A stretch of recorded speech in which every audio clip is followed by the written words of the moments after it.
all of that seems to stick out to me and says that you got a better product here. Not necessarily better, I should say, but for your quarterbacks, like we got some guys here, like Sir Mills, again, another defensive lineman, 6'4", 300 pounds, Utah State. Just saying, Colsey just witnessed you go to this SWAC championship celebration bowl with a strong offensive line. What's up, Ashton? Man, good to see you, bro. I guess the YouTube feed was off. But what's up, fam? Always good to see Ashton. Man, but start looking at some of these dudes that FAMU's offered. And if you're coming late from YouTube land, that's partially on me. I thought I clicked the feed when I set it up, but I didn't. Now, this Milford kid, I ain't gonna lie. 6'1", 290, D-line from UAB. I'm just wondering, can we get that kid? Because we just saw local talent Keys went to UAB, then transferred to Alabama. We're seeing local kids that are getting drafted. Can FAMU get a piece of that action though? Because we're seeing some of our local guys in the way of Riley. Just signed with the Jets. Supposedly a 3-year deal. According to social media, his agent said that he got him some guaranteed funds. So what's up, Demetria? What's up, Ashley? Good to see y'all again. I thought I clicked the YouTube thing, but might not have. We had practice today, so that's why our brother's late. And again, for those who did miss, definitely apologize for missing last week, man. We were going to Alabama and coming back from Alabama from Province Council, so good times. Got to meet the Province Polemark and Grand Polemark and have a good time in Kappa Alpha Psi. So, and look, even missed my barber. So Fred, I'm looking for you this week. I'm gonna let Fred tighten this up because I'll fix this, but I ain't touching that. But just kind of looking at some of these guys who've been offered by FAMU, man. Look, we did get a DB in here though. Like, just saying. My son Pollard, I like his name. Sorry. But 6'2", he's a safety. Monroe College. Again, we're starting to see a continued desire to build that defense, especially D-line, O-line. We got some receivers, and now we're starting to see a few more DBs. And that's a position, honestly, I'm comfortable with. Like, you see my favorite Kappa on the football team down there at the bottom, Kendall Bowler. But I'm just saying, I'm pretty confident in our secondary. Like, I think some of those guys are going to come back. I do think one of the things we're seeing in transfer portal, some of these guys probably aren't getting the offers they thought they were going to get. And some of the NIL money that they thought they might be guaranteed might not be worth it. And I saw a funny meme. I wish I had kept it, but it kind of made fun of those kids who leave the HBCUs and move up. Like, you moved to HBCU, but you didn't get drafted. Now, we did see one who committed to HBCU and went elsewhere, but there were only 11 FCS kids that were drafted overall.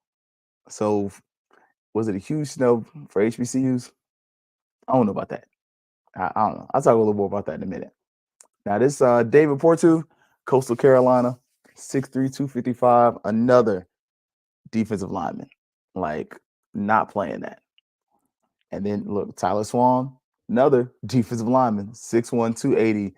Like, just saying. Ooh, what about Dunn? Hadn't heard anything about Dunn. Is he still in the portal? Is he out of the portal? Hadn't heard much.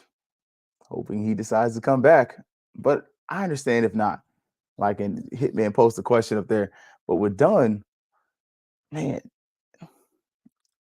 has he I guess the term is outkicked the coverage, but has he played better than, what? Dang. I don't want to say what was expected. Because with Anthony Dunn, He transfers in from Marshall.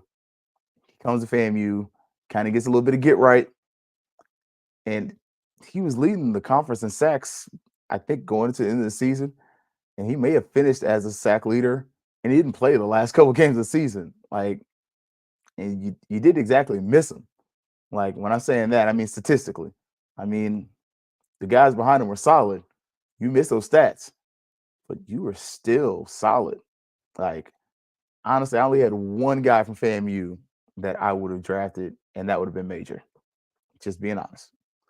Maybe Riley, but Major's the only one. And I'll tell y'all why not Musa. And it's not because I'm a hater. Y'all know I love Musa, but I'm big on numbers and stats. And then Kamari Stevens, another example. And I hope he does make it. I'm not one of those that, man, you left FAMU, forget you. Nah. I'm definitely not that. Now, this one, I want to see what he looks like. Jalen Ward, 6'1", 202, Middle Tennessee State. I want to see what he looks like. Like, in FAMU, can he make it? Like, so we had a few of them that we've offered, man, and we had a few get some offers though, like as far as like preferred walk-ons. So, not preferred walk-ons, sorry. Free agent deals. Sorry. So, trying to find it. That's why. 'Cause I want to get the graphics ready for y'all. Like, I didn't pull them. Told y'all we had a little something. But great example here, right here. Terrell Jennings, y'all give him a honest shot. We'll see. And this is one of those guys where, and much to Ashley, I'm curious to see where these Florida guys will land.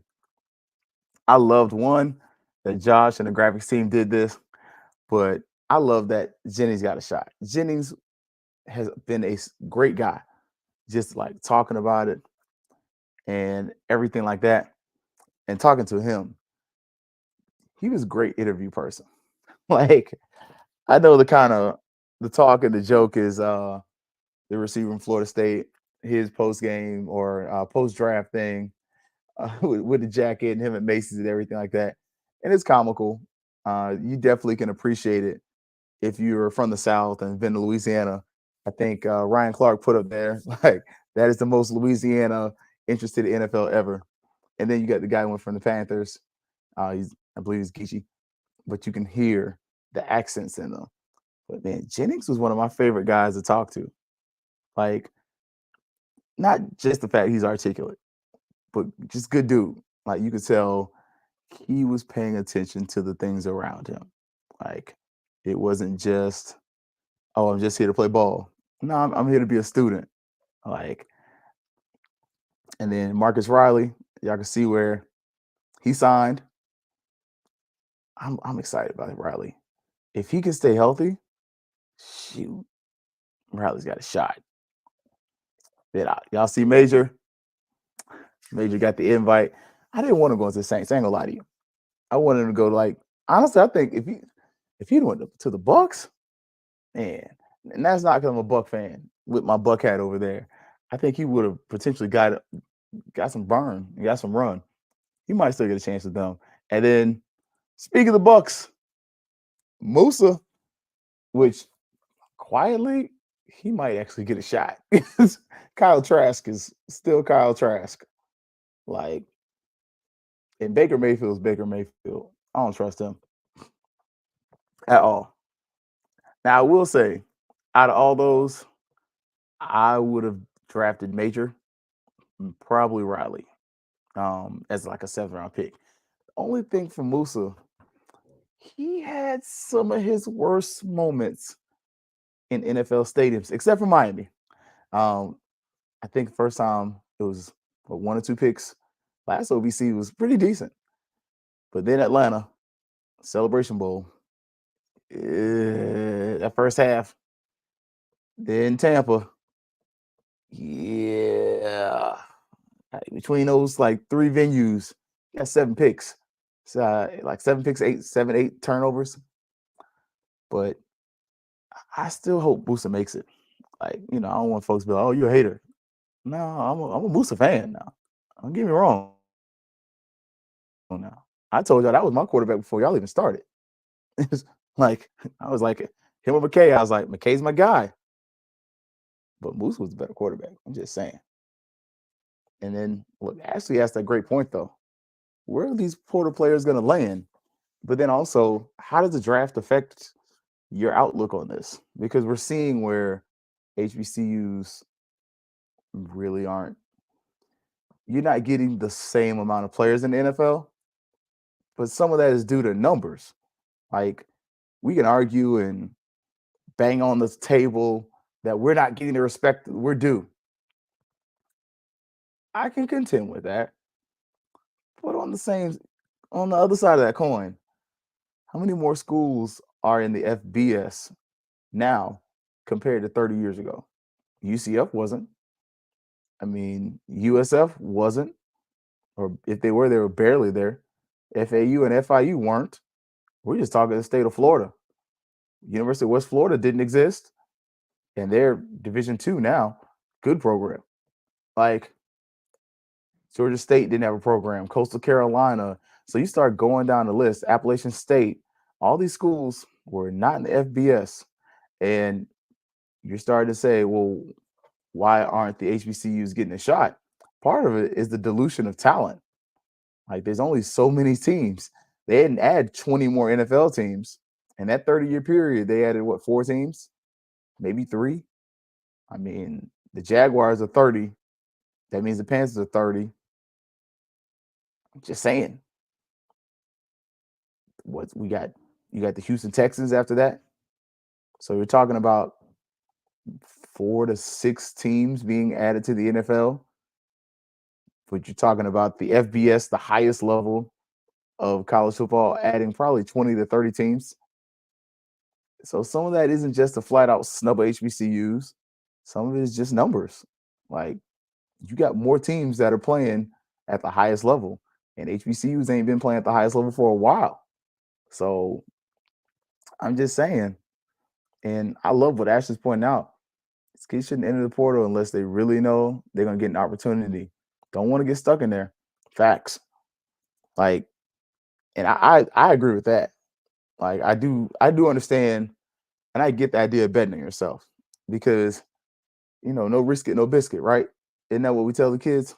Like, don't be too afraid to bet on yourself.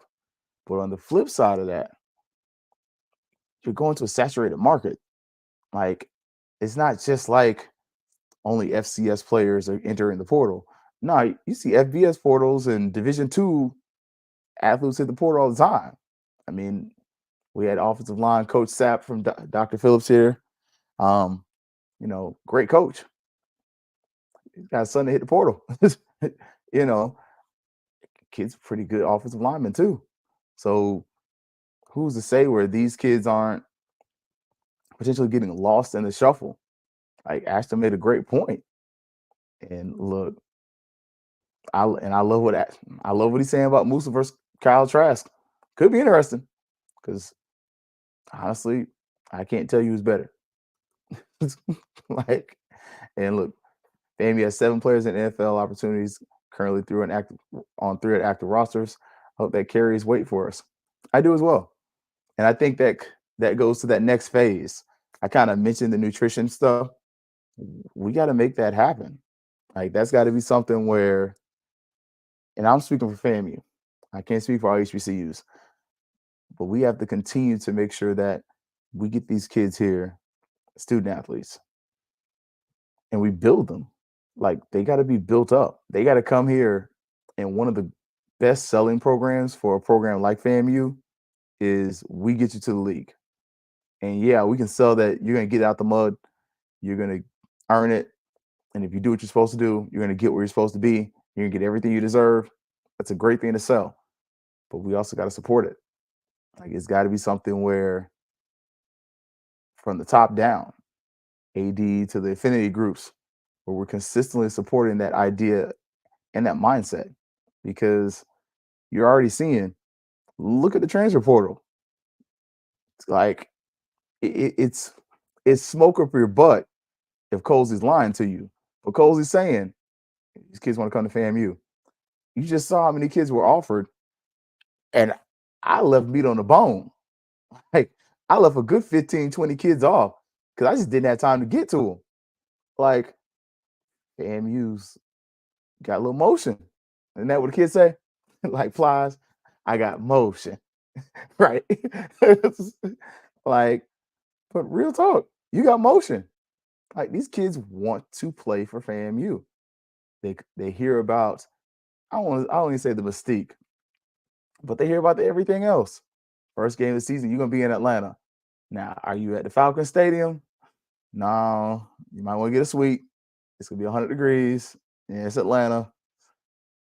Get you someplace. Be well hydrated. Don't have that easy Jesus in your cup. I'm sorry, I know y'all done graduated. Y'all done do that MD 2020. Easy Jesus. Uh, y'all have graduated. You know, you all drink Maker's Mark, Ciroc. You know, good liquor. But like, don't go up there fresh out the club thinking that you're gonna make it 4 quarters in Atlanta Heat and not gonna make it. But these kids are attracted to this program. Like you're doing something right. You just got to keep it up. And you found the formula, and you have to continue to adjust it and tweak it and build it. You're getting people who are involved on the NIL side and who are starting to drive this engine. But it's time. It's time to take that next step because. And what's up, Dwayne? Good to see you, man. Um, and I love the question. We got to build it back better. Wasn't that Joe Biden or somebody like that? Uh, and how do I think it's gonna come back? Mm, that's a double-edged question. I think most are gonna come back, but the other side of that question, how many were asked to leave? I'm just saying, when I look at the NIL and that kind of stuff, but then I flip around, I start looking at transfer portal, and Cozy hinted at this. I believe you may have said it was St. Clair, and every player you see in the portal didn't voluntarily jump in the portal. Some were giving us a little suggestion like, you might want to hit the portal. Uh, just saying, see what opportunities are out there. Um, I, part of me says a good share, a good number, a goodly number were, hey, go see what's out there. Go have fun with that. But a certain number were like, hey, you might want to check out the portal. We got some dudes coming in. I can't guarantee you're going to have the same scholarship that you got this year compared to next year. I'm just saying, I could be wrong. I hope I am. But you start looking at some of the third string dudes hitting these portals. I, I say more than half try to come back, but some of them are going to be encouraged to find a place. Like that's just me. Like, and then as Ashley pointed out, nutrition is a big thing among our players. Like honestly, one one of the big reasons, if you ask me, that I would leave FAMU for a G5, nutrition. Just being honest. Like you look at the nutrition program that we have compared to what some of these other schools have, it's not the same. Like, yeah, some of it's NIL. That's a piece. But some of it is the fact that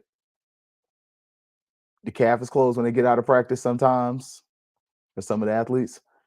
And, you know, you leaving them to eat peanut butter and jelly.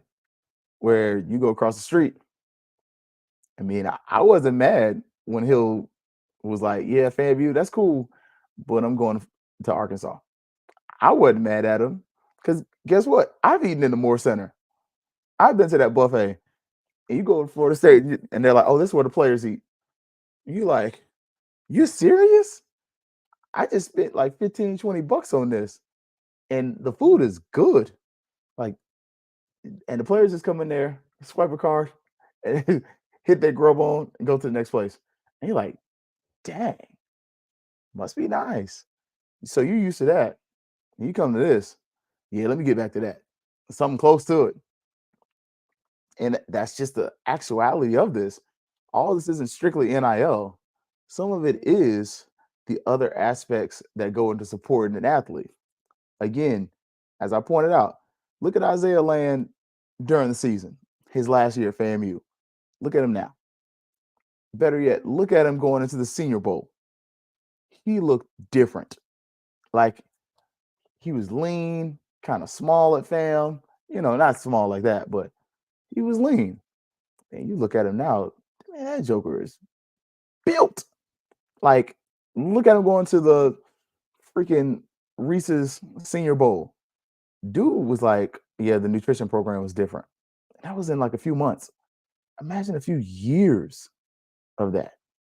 Like, that's a different kind of preparation. And just to get that little added bonus, it's worth the jump. Like, yeah, some of these kids are getting recruited by really crappy programs. Oh, yeah, UTEP. UTEP ain't been good since God knows when. But they might have slightly better facilities, slightly better nutrition program. Are they going to be on TV? Maybe. Is it something you want to watch? Absolutely not. But in the end, it's that little bit of edge you get that, as Ashley's pointing out, nutrition is one of the big things with our athletes. Like, just saying. And to be honest, we do miss Riz. Um, but I think he also miss us too. I think so, but some of that's on us. And look, nutrition, facilities, nutrition, NIL. That's why I do episodes of plate. Be getting sleepy, but it's true. Look at our locker room and look at some of our competitors. Heck, look what Jackson State just did. You got high schools within a 2.5, 3 hour radius that have indoor practice facilities. I'm not talking about like, Lincoln and them. They don't. But you go to Valdosta, I believe both Valdosta High and Lowndes have indoor practice facilities. Like the weather gets too crazy, and you got to see if you can call a favor over to Florida State and be like, "Hey, bro, see, what had happened was it started raining and y'all was out of town. Can we use your stuff, please?" Like it is kind of crazy, but you start thinking about that's a reality, and it's not just football, tennis. Hey, man, this got rained out. Y'all hit up FSU, see if we can use their facilities right fast, and they let us do it. Like, how many tennis games and tennis matches have we had over there? Like, we've used the indoor practice football facility for FAMU as well. Like, so some of this is facilities, but a lot of this is nutrition.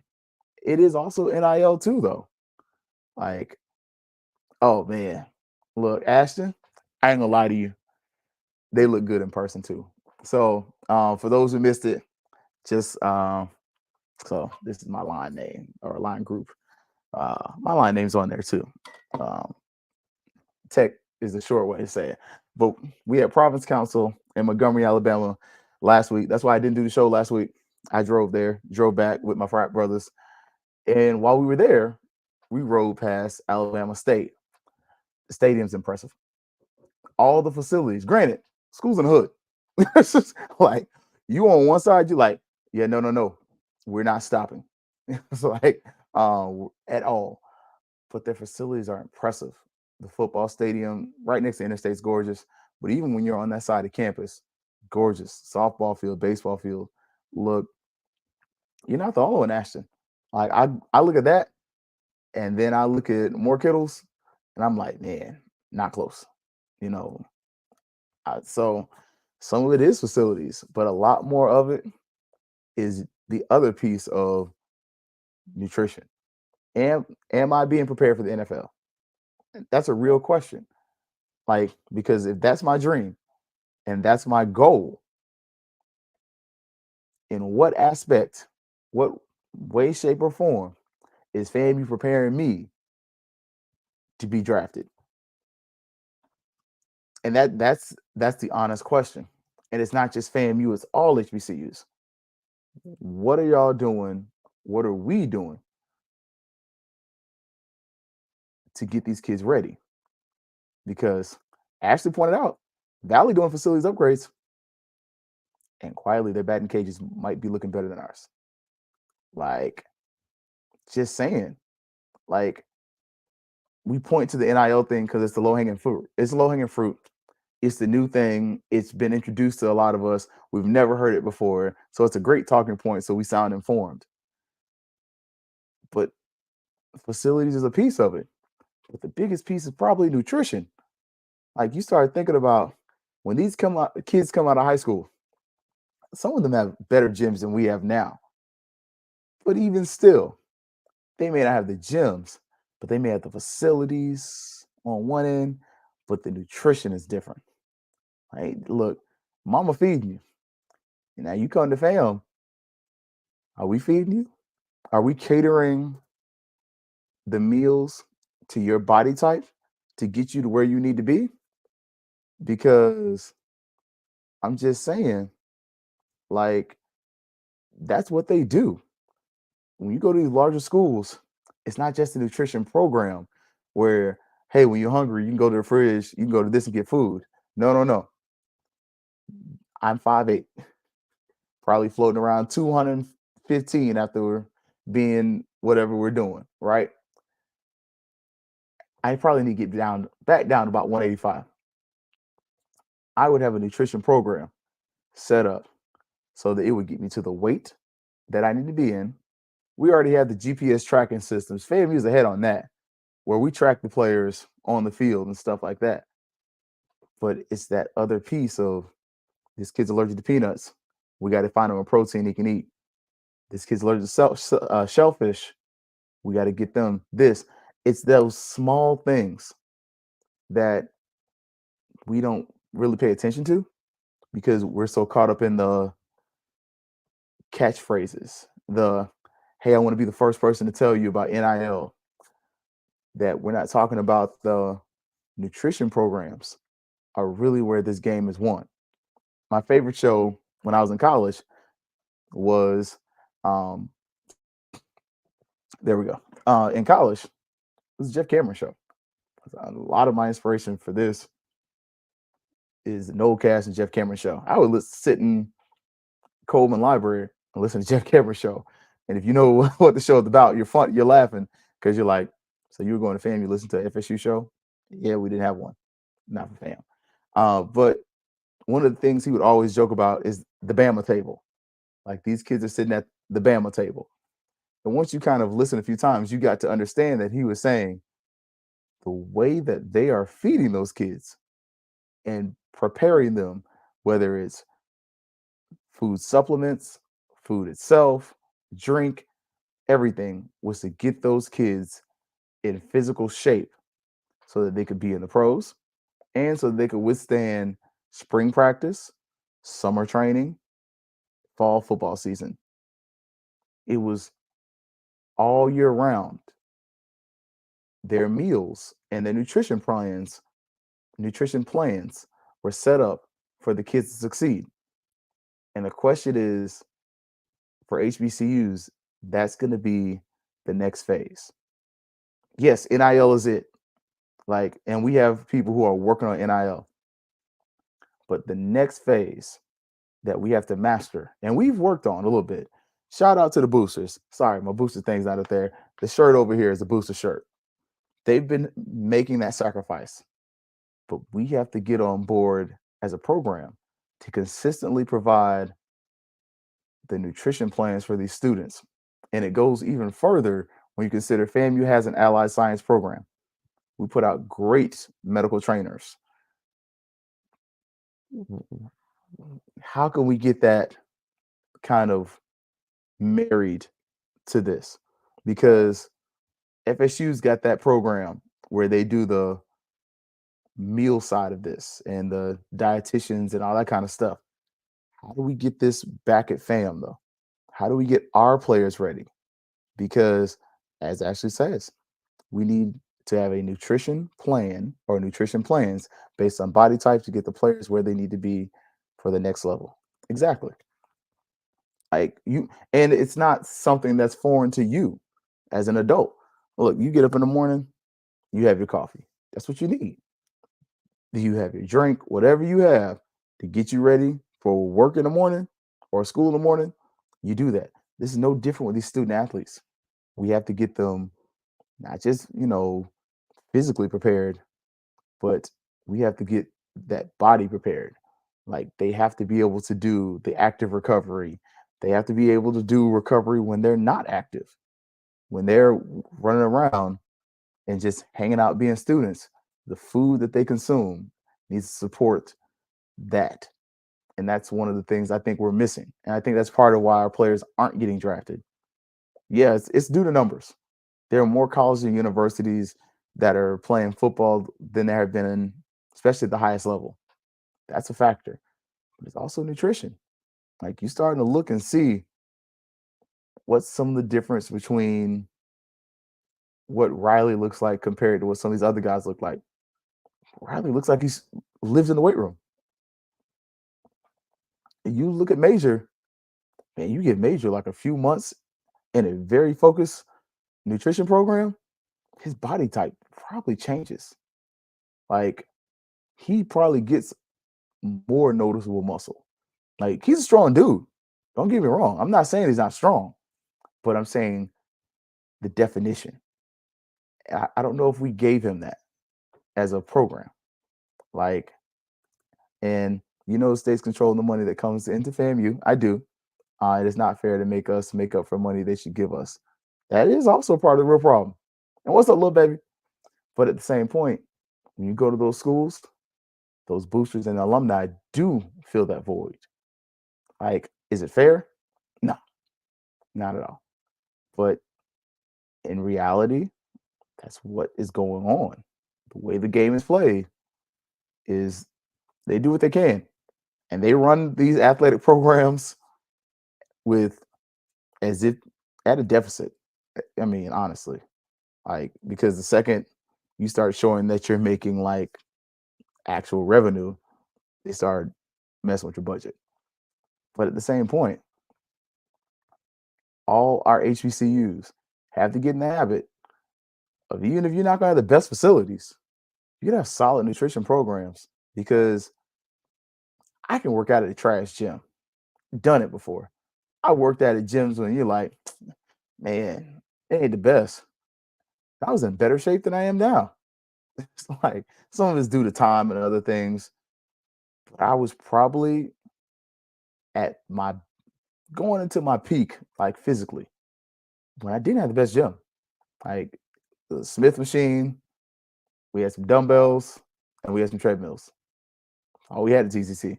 I started going to goals. Oh, I really got yoked up then. But all of a sudden, my meals, the way I was working out, it supported me looking the best I could look. Now, look, man, I'm keep this shirt on, baby. I ain't been working out. But as a conference, that needs to be something that really becomes a conference and a conference initiative. Like, yes, let's get you jobs, let's get you to that next level. But then for those schools and those that really want to be serious about athletics and getting our players to that next level, conference wise, there needs to be a commitment to making sure that these kids are eating right. Like some of this just is what it is. You're going to consistently be upset on draft day if you are not feeding these kids right, putting them in the best position to succeed, and also playing some different competition. Like I hear the people who are upset and like, you know, one of my buddies, hey, the MEAC did pretty good against non-MEAC schools. I was like, eh, eh. I mean, Howard almost won. Morgan State almost won. I think Howard beat Robert Morris, who was 4-7.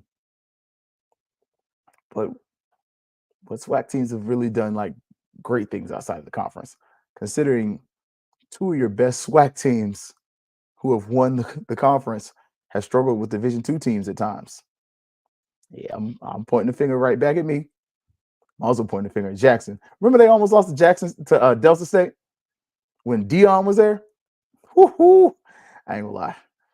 I don't normally pull for the Statesman, but that day, yeah, well, it was hard to pull for Jackson. But just saying, and as Mary, you're saying, it is a money and resources issue.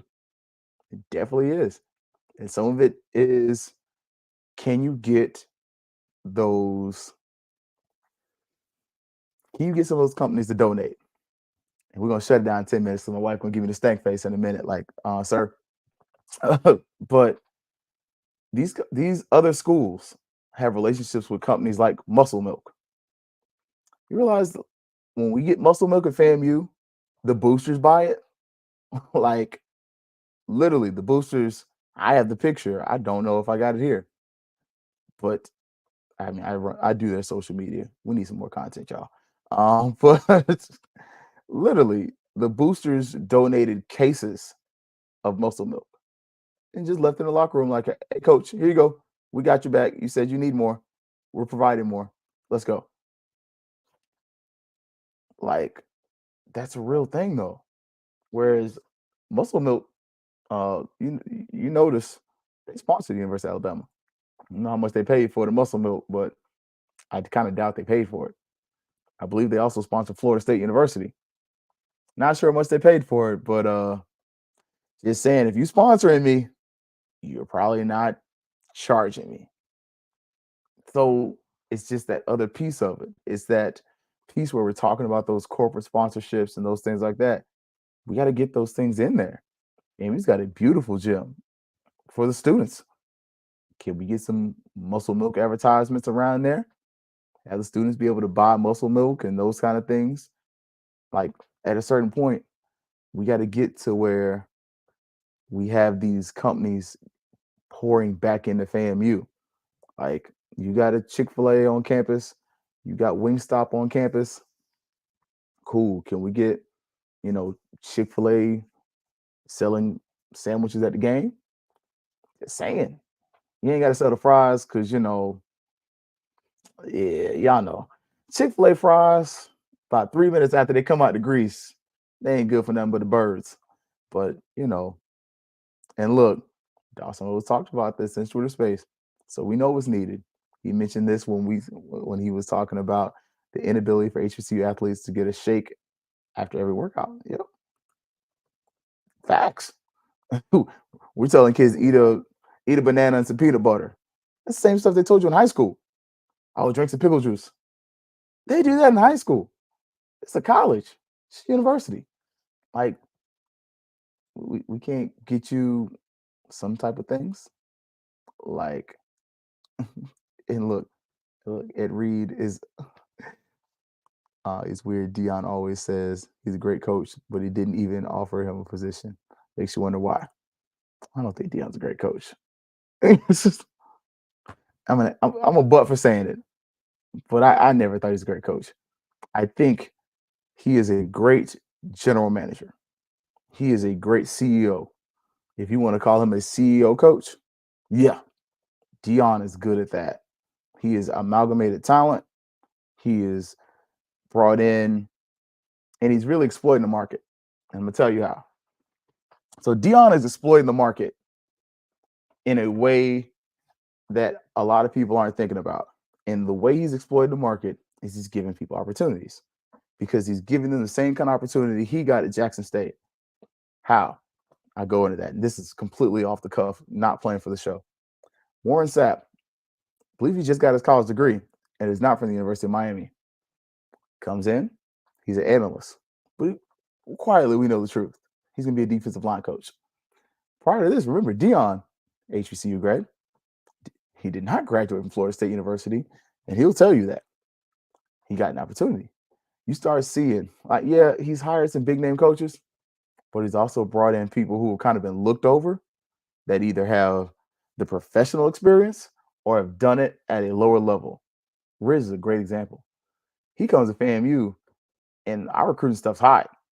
Like, you kind of see what he's doing at Colorado, trying to replicate some of that. Hadn't caught on yet,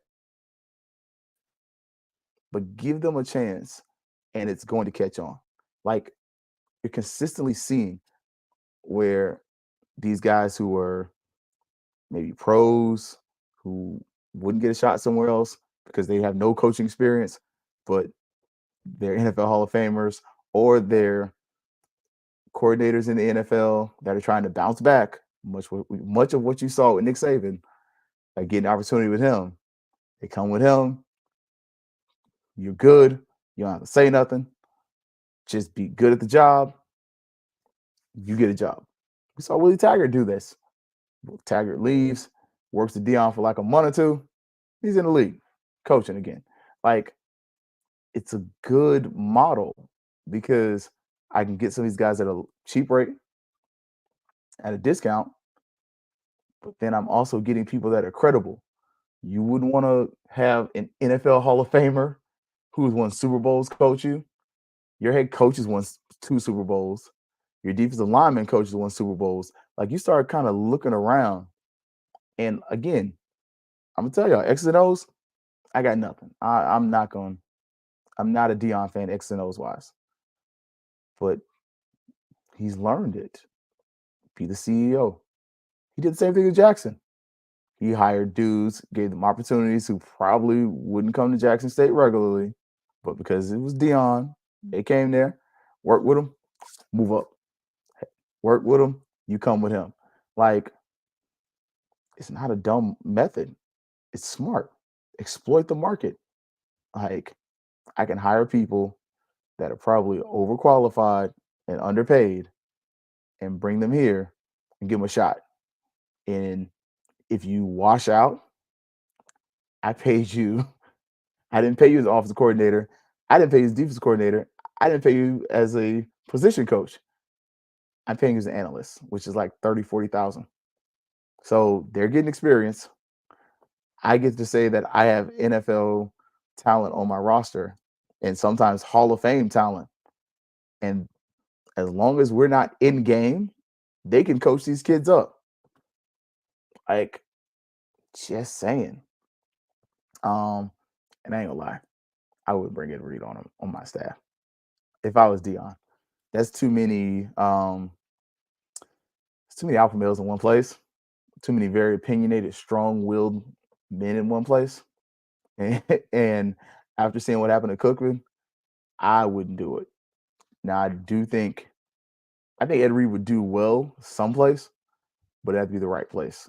I think if you took him back to UM, he would actually probably do better now. But just saying. And look, he's good for his network. Like, just saying. So, just saying. And Ed Reed wasn't really a coach at Miami. He was a player development guy. So he wasn't like a position coach or anything like that. So kind of got to be careful with that one. Just saying. But that's kind of the thing with him. Like, same thing. I wouldn't want to bring Ray Lewis in there as a head coach or a position coach. No, that's no. As if I'm Dion, no. That's too many very strong personalities that have to then dim their light for me. And at the end of the day, what's going to happen is our friendship's going to do so much, but it's going to hit to a point where it's like you can only dim a light for so long. A city, a city on a hill cannot be hidden, right? That's what the good book says. That's really tough when you have those kind of guys that are going to be just falling in line like that. It'll be tough. They could do it, but yeah. But look, I'll push it with sweet, but immediate nutrition recovery afterwards is another story. Exactly, little baby. Like, I'm just saying. Um, and I like what Marianne's saying. Regardless who the coach, the problem now, there's no revalue created, and big names will draw in that value. It's been proven already with Jackson State, so the blueprint is laid. It is. I bounce back on you that though. One of the luxuries Jackson State has that no other HBCU has is the economy of scale. Jackson State Stadium seats 60 some thousand people. That's an economy of scale a lot of HBCUs don't have. Next closest is probably like Southern. A.W. Mumford has like 30. Fanny's got 19. So yeah, you're not wrong with the big names. But the only problem with that is, and bringing in all those names, especially in the way Dion did it, because we all look at, yeah, Dion. Look at his offensive coordinator. Look at his defensive coordinator. He had dudes with like legit NFL chops coaching at a HBCU. It's like, yeah, the stadium's filled in. You have the top recruit in the nation, cornerback, come to your school.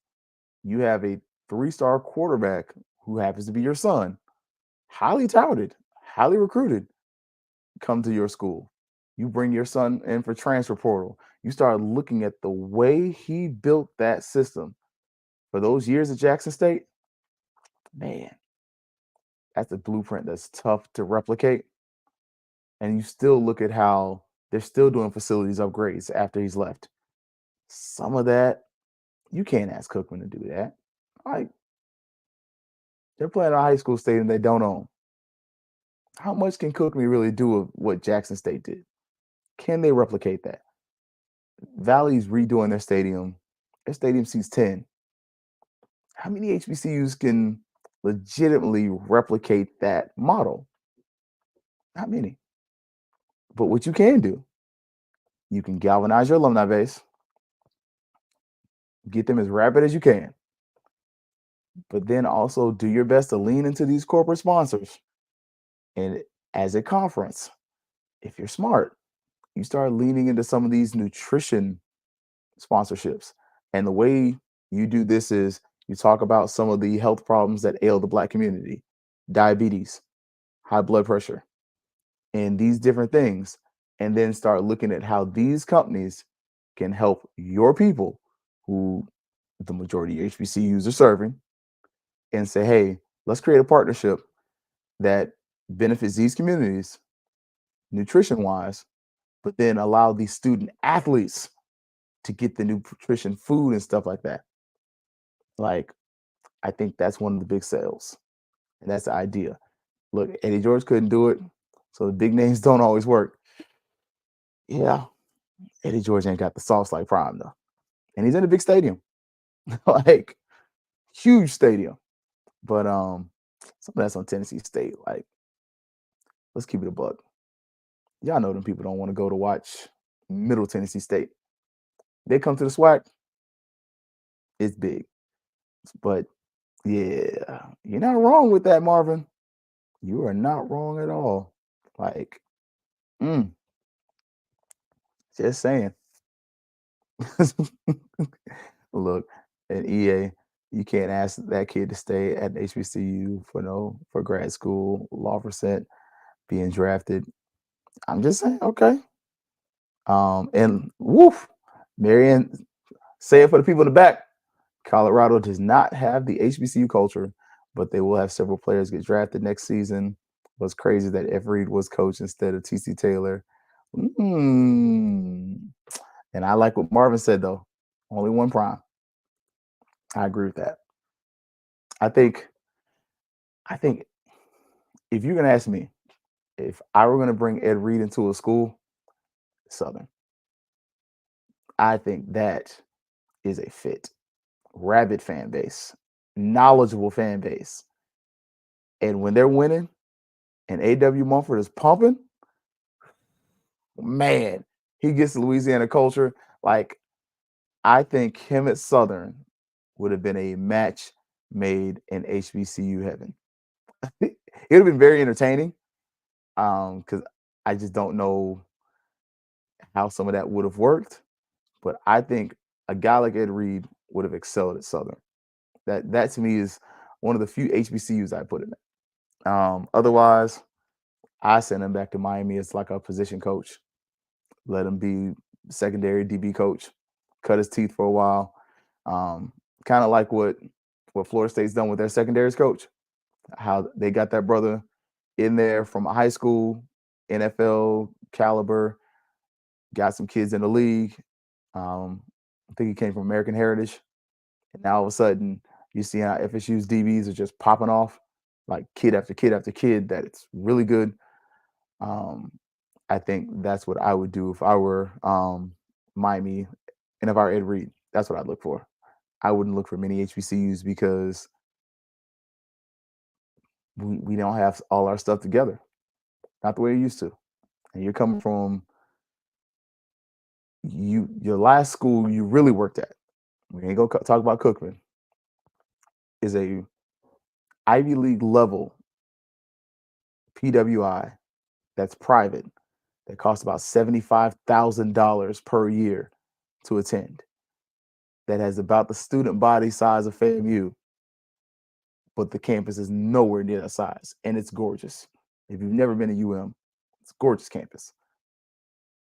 Again, I definitely don't think those big name guys are good for small schools who can't operate like Jackson State can, using the economy of scale and being able to say, we can get 60,000 in the stadium 4 to 5 days, 4 to 5 weekends of the year. And the other games, 1 or 2 of those, I can get 50, 60,000 in that too.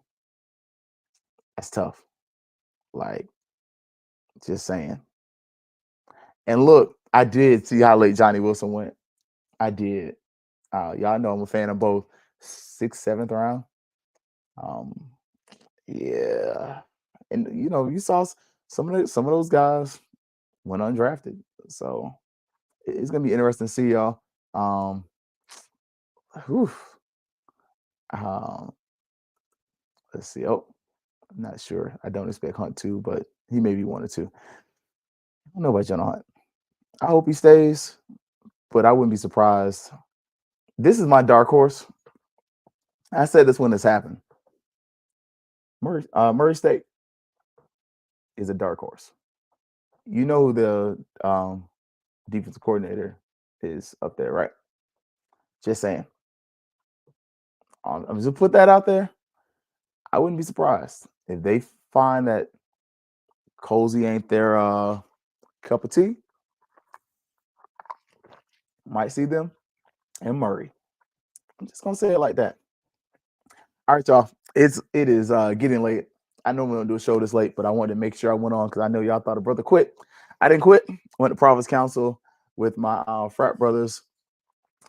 We are creating the Legacy Spring 24 Winter Park Alumni Chapter. And if you are so inclined, look, we have Kappa Casino coming up here in Winter Park, Florida. So if you are inclined, we'll drop that information on socials for y'all to be able to see. Come party with the noobs, man. Good dudes, Kappa Alpha Psi, man. Good brothers, fun times, and all those good things. Don't forget though. Look, NAA, they ain't gonna fuss at me about not putting it today. They ain't gonna fuss at me regardless, because I'm doing this to be nice. I need to go to bed though, because I'm getting sleepy and I'm getting slick at the tongue. But National Convention, One FAMU, Stronger Together in the Bay, May 30th through June the 2nd. And have you seen they're having a Be Out Day over there too? Ooh. A brother's definitely gonna be out there, man. So I might, we'll see. Might see if I can snag a few of the Line brothers. We just roll out there, have some fun, man. Hit the shimmy and twirl canes and all that good stuff. Being facetious, except for about the shimmy. Anyways, for her tour of Black Techies, y'all. Look, catch us on Thursday. We're gonna look at more of these kids that families offered, and we're gonna start looking at softball, baseball thing. What we looking at for this swag tournament. But y'all already know it's always gonna be Fangs up. Yeah, baby, you know what time it is. Now let's get it started. Are you kidding me? Unreal! While our HBCUs are mostly known for academic rigor, community, they also know how to turn up. Does he have it?